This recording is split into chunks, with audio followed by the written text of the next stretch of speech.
수입차 회사들이 5월이 되도록 2019년형 디젤 신차들을 출시하지 못하고 있습니다.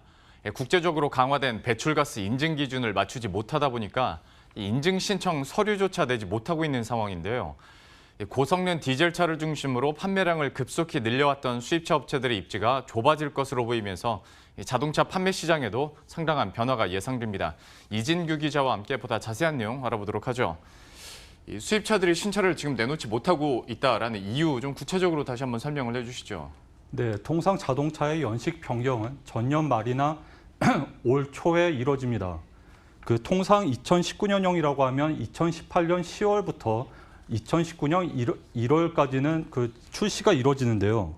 아우디, 폭스바겐은 파사트 GT나 티구안, 아테온, A6 등 주요 디젤 모델들의 2019년형을 아직 국내에 출시하지 못하고 있습니다.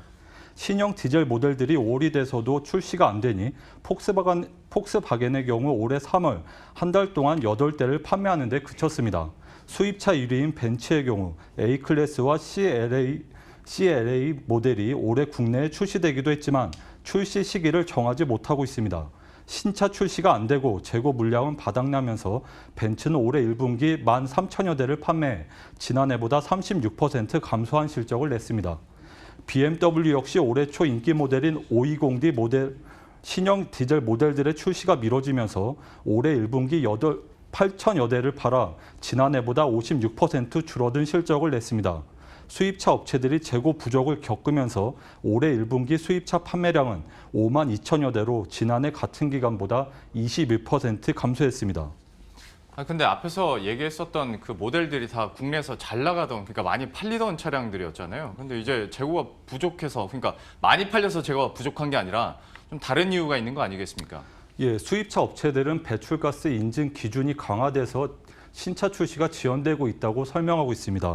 폭스바겐 디젤게이트 이후 배출가스 인증 기준이 실험실뿐 아니라 실제 도로에서 시험하는 방식으로 인증 방식이 강화됐습니다.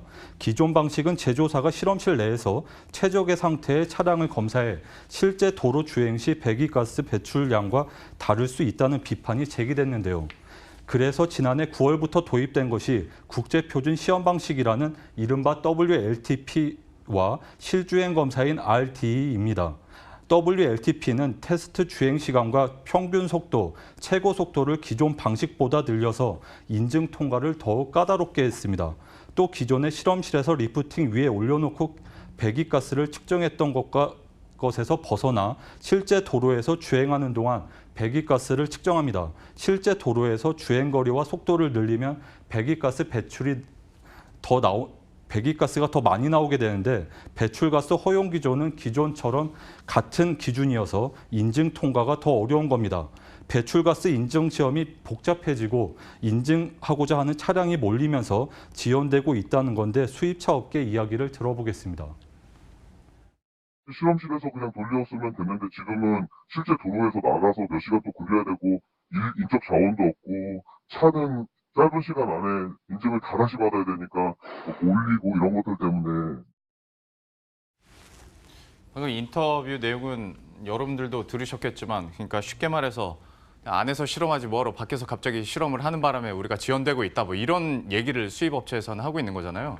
우리 이걸 타는 우리 국민 입장에서는 당연히 이해가 안 될 뿐더러, 그러니까 수입차 업체에서는 정부 인증이 갑자기 까다로워지니까 우리가 힘들다라고 얘기를 하고 있는데 이게 팩트가 맞습니까? 네, 수입차 업체들은 우리 정부가 인증을 지연하고 있다는 듯이 설명을 했는데요.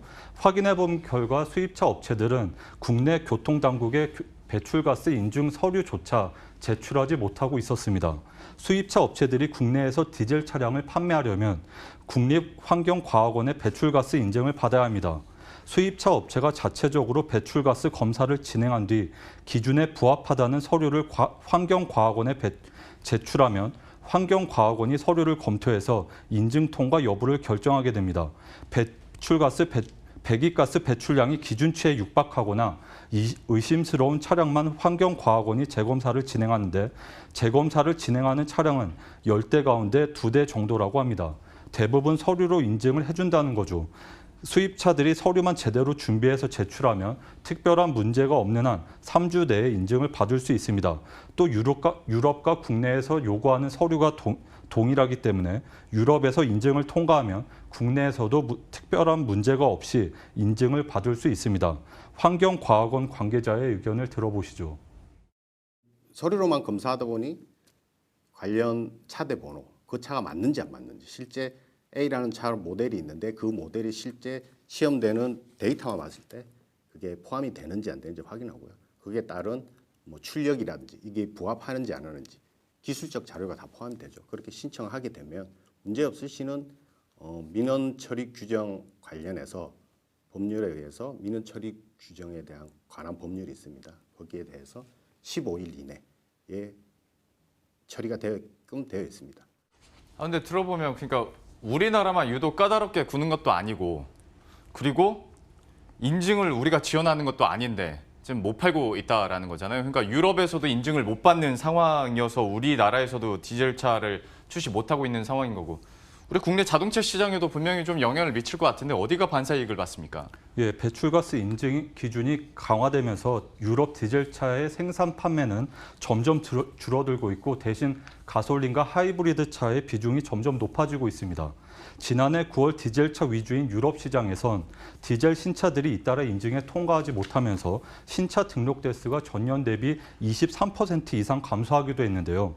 디젤 신차를 볼 수 없으니 올해 1분기 국내 수입차 중 디젤차의 점유율은 29%로 지난해보다 13% 떨어진 반면 가솔린과 하이브리드 차의 점유율은 각각 6% 올랐습니다.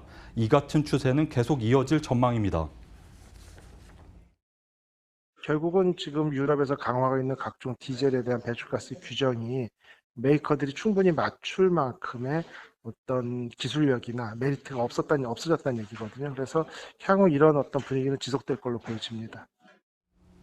네, 그 디젤차뿐 아니라 수입차 전반적인 국내 점유율도 하락하고 있습니다.